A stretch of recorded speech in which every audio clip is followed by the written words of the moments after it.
स्वागत है हमारे एक नई वीडियो में। तो दोस्तों, आज हम इस वीडियो में बिहार सरकार के द्वारा वृद्धजनों को दिए जाने वाले पेंशन के बारे में बात करने वाले हैं। जैसा कि आप लोगों को पता होगा कि बिहार में 60 और 60 वर्ष से ऊपर के वृद्धजनों को प्रति माह 400 रुपये पेंशन के रूप में दिया जाता है। इस योजना का लाभ लेने के लिए सबसे पहले आपको इसके लिए आवेदन करना होता है। आवेदन आप ऑनलाइन और ऑफलाइन दोनों के माध्यम से कर सकते हैं। यदि आप ऑफलाइन के माध्यम से आवेदन करना चाहते हैं तो आपको RTPS काउंटर पे जाना होगा और वहाँ से आप ऑफलाइन के माध्यम से अप्लाई कर सकते हैं। और यदि आप ऑनलाइन के माध्यम से आवेदन करना चाहते हैं तो आपको कहीं भी जाने की जरूरत नहीं है, आप घर बैठे इसके लिए ऑनलाइन आवेदन कर सकते हैं। आज की इस वीडियो में आपको बताएंगे कि यदि आपके आसपास में या आपके परिवार में कोई ऐसा महिला है या पुरुष है जिनका उम्र कम से कम 60 वर्ष हो चुका है या उससे अधिक है, उनका वृद्धा पेंशन के लिए ऑनलाइन आवेदन आप कैसे कर सकते हैं ताकि उनको इस योजना का लाभ मिल सके। साथ ही आपको ये भी बताएंगे कि इसमें आपको कौन कौन से डॉक्यूमेंट देने होंगे। तो ये सभी जानकारी आपको हम इस वीडियो में बताने वाले हैं, तो वीडियो को अंत तक जरूर देखें ताकि सभी जानकारी आपको अच्छे से मिल सके। वीडियो यदि आपको पसंद आए तो वीडियो को लाइक करें, साथ ही चैनल को भी सब्सक्राइब जरूर कर लें ताकि इस प्रकार की आने वाली जो भी अपडेट है उस सभी अपडेट की जानकारी आपको सबसे पहले मिलती रहे। आवेदन करने के लिए आपको इसके ऑफिशियल वेबसाइट पे आना है। इसका लिंक मैंने वीडियो के डिस्क्रिप्शन में भी दे दिया है, आप वहाँ पे क्लिक करके सीधे इस वेबसाइट पे आ सकते हैं। जब आप यहाँ पे आते हैं तो यहीं पर आपको एक ऑप्शन देखने को मिल जाता है रजिस्टर फॉर MVPY, तो आपको इस वाले ऑप्शन पे क्लिक कर देना है। इसके बाद इसका जो आवेदन फॉर्म है वो आपको इस प्रकार देखने को मिल जाता है। अब यहाँ पर आपको सबसे पहले आपका जो डिस्ट्रिक्ट है वो पूछा जाता है, तो जब आप इस पे तो आपको बिहार के सभी जिलों का नाम देखने को मिल जाता है। तो आवेदक का जो जिला है उस जिला को आपको यहाँ से सिलेक्ट कर लेना है। जिला सिलेक्ट करने के बाद यहाँ पे आपका ब्लॉक का नाम पूछा जाता है, तो आप जिस ब्लॉक से आते हैं उस ब्लॉक को आपको यहाँ से सिलेक्ट कर लेना है। ब्लॉक का नाम सिलेक्ट करने के बाद यहाँ पे योजना पूछा जाता है कि आप किस स्कीम के लिए आवेदन करना चाहते हैं। तो यहाँ पे आपको एक ही ऑप्शन देखने को मिलता है, इसको आप चेंज नहीं कर सकते हैं, तो आपको इसको ऐसे ही छोड़ देना है। इसके बाद एपिक नंबर पूछा जाता है, तो आपको ध्यान देना है कि आपका जो वोटर कार्ड होगा उस वोटर कार्ड का नंबर आपको यहाँ पे फिल कर देना है। इसके बाद नेम एज पर एपिक पूछा जाता है, तो जो नाम आपका वोटर कार्ड पे होगा वही नाम आपको यहाँ पे फिल कर देना है। इसके बाद स्क्रॉल के नीचे आएंगे, अब यहाँ पर आपका आधार नंबर मांगा जाता है, तो आपका आधार कार्ड का जो नंबर होगा वो नंबर आपको यहाँ पे फिल कर देना है। इसके बाद नेम एज पर आधार पूछा जाता है, तो यहाँ पे आपका आधार कार्ड पे जो नाम होगा वही सेम नाम आपको यहाँ पे फिल कर देना है। इसके बाद date of birth as per आधार पूछा जाता है, तो जब आप इस पे क्लिक करते हैं तो आपको इस प्रकार का कैलेंडर देखने को मिल जाता है। तो यहाँ से आपको आवेदक का जो डेट ऑफ बर्थ होगा वो आपको यहाँ से सिलेक्ट कर लेना है। सभी डिटेल फिल करने के बाद यहाँ पे आपको एक ऑप्शन देखने को मिल जाता है वैलिडेट आधार, तो आपको इस वाले ऑप्शन पे क्लिक कर देना है। क्लिक करने के बाद आपका जो आधार का डिटेल है वो इस प्रकार वैलिडेट हो जाता है। आधार वैलिडेशन होने के बाद यहाँ पे आपको एक ऑप्शन देखने को मिल जाता है प्रोसीड का, तो आपको प्रोसीड वाले ऑप्शन पे क्लिक कर देना है। इसके बाद इसका जो अगला पेज है वो हमारे सामने इस प्रकार ओपन होकर के देखने को मिल जाता है। यहाँ पर आपका नाम और डेट ऑफ बर्थ पहले से फिलअप रहता है। यहाँ पर आवेदक के पिता का नाम पूछा जाता है, तो आवेदक के पिता का जो नाम होगा वो आपको यहाँ पे फिल कर देना है। इसके बाद माता का नाम पूछा जाता है, तो यहाँ पे फिल कर सकते हैं, नहीं तो इसको आप छोड़ भी सकते हैं, ये नेसेसरी नहीं है। इसके बाद आगे आएंगे तो यहाँ पे जेंडर पूछा जाता है कि आवेदक मेल है या फीमेल है, तो इसकी जानकारी आपको यहाँ से दे देना है। इसके बाद कैटेगरी पूछा जाता है कि आवेदक किस कास्ट कैटेगरी के अंतर्गत आता है, तो यहाँ से आवेदक का जो कैटेगरी होगा वो कैटेगरी आपको यहाँ से सिलेक्ट कर लेना है। इसके बाद आवेदक का मोबाइल नंबर मांगा जाता है, तो आवेदक का जो मोबाइल नंबर होगा वो आपको यहाँ पे फिल कर देना है। इसके बाद नीचे आएंगे तो यहाँ पे आपका एरिया पूछा जाता है, तो जब आप इस पे क्लिक करते हैं तो आपको दो ऑप्शन देखने को मिल जाता है। तो यदि आप ग्रामीण एरिया से आते हैं तो आपको रूरल वाले ऑप्शन को सिलेक्ट कर लेना है, और यदि आप शहरी एरिया से आते हैं तो आपको अर्बन वाले ऑप्शन को सिलेक्ट कर लेना है। इसके बाद पंचायत का नाम पूछा जाता है,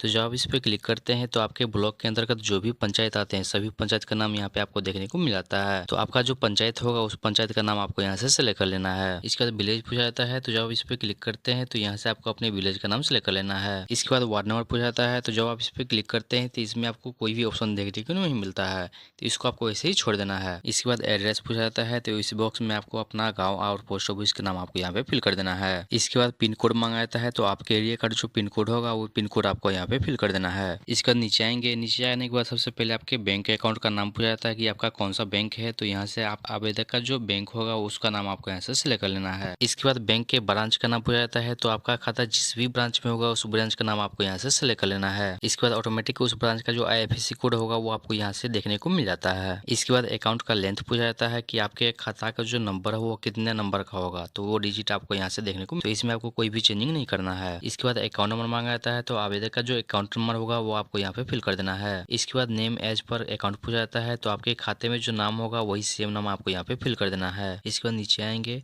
नीचे आने के बाद सबसे पहले आपको आधार कार्ड अपलोड करने के लिए बोला जाता है। तो यहाँ से आपको चूज फाइल पे क्लिक करके आपका जो आधार कार्ड है वो आपको अपलोड कर देना है। इसके बाद बैंक पासबुक अपलोड करने के बोला जाता है। तो यहाँ से आपको बैंक पासबुक अपलोड कर देना है। उसके बाद आधार कंसेंट फॉर्म अपलोड करने के बोला जाता है। तो यहाँ से आपको आधार कंसेंट फॉर्म अपलोड कर देना है। आधार कंसेंट फॉर्म कहाँ से मिलेगा ये मैं वीडियो के अंत में बता दूंगा। इसके बाद यहाँ पर आवेदक का फोटो मांगाता है। तो आवेदक का फोटो जेपीजी में आपको यहाँ से अपलोड कर देना है। इसके बाद यहाँ पर वोटर कार्ड मांगा जाता है। तो आवेदक का जो वोटर कार्ड होगा वो आपको यहाँ से अपलोड कर देना है। ध्यान रहे कि ये सभी डॉक्यूमेंट आपको पीडीएफ में कन्वर्ट करके ही अपलोड करना है। इसके बाद नीचे आएंगे और आई एग्री वाले ऑप्शन को टिक कर देना है। इसके बाद सबमिट एप्लीकेशन डिटेल वाले ऑप्शन पे क्लिक कर देना है। इसके बाद ओके वाले बटन पे क्लिक कर देना है। इस प्रकार आपका जो डिटेल है वो अपडेट हो जाता है। अब आपके एप्लीकेशन फॉर्म का जो प्रीव्यू है वो आपको इस प्रकार देखने को मिल जाता है। तो यहाँ से आपको सभी डिटेल को अच्छे से मिला लेना है। उसके बाद स्क्रॉल करके नीचे आएंगे, यहाँ पर आपको एक ऑप्शन देखने को मिल जाता है फाइनल सबमिट का। तो आपको इस वाले ऑप्शन पे क्लिक कर देना है। उसके बाद आपको ओके वाले बटन पे क्लिक कर देना है। तो इस प्रकार आपका जो आवेदन है वो सबमिट हो जाता है। अब यहीं पर आपको एक ऑप्शन देखने को मिल जाता है डायरेक्ट प्रिंट रिसिप्ट का। तो आपको इस वाले ऑप्शन पे क्लिक करके इसका प्रिंट आउट आपको निकाल लेना है।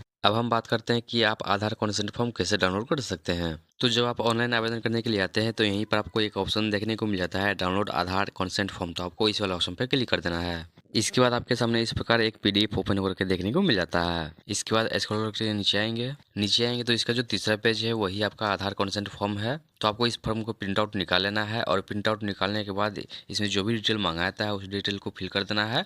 उसके बाद पीडीएफ में कन्वर्ट करके यहाँ से आपको अपलोड कर देना है। तो दोस्तों इस प्रकार आप अपने आसपास के किसी भी बुजुर्ग महिला या पुरुष का जिनका उम्र 60 वर्ष हो चुका है उनका वृद्धा पेंशन योजना के लिए ऑनलाइन आवेदन कर सकते हैं ताकि उनको इस योजना का लाभ मिल सके।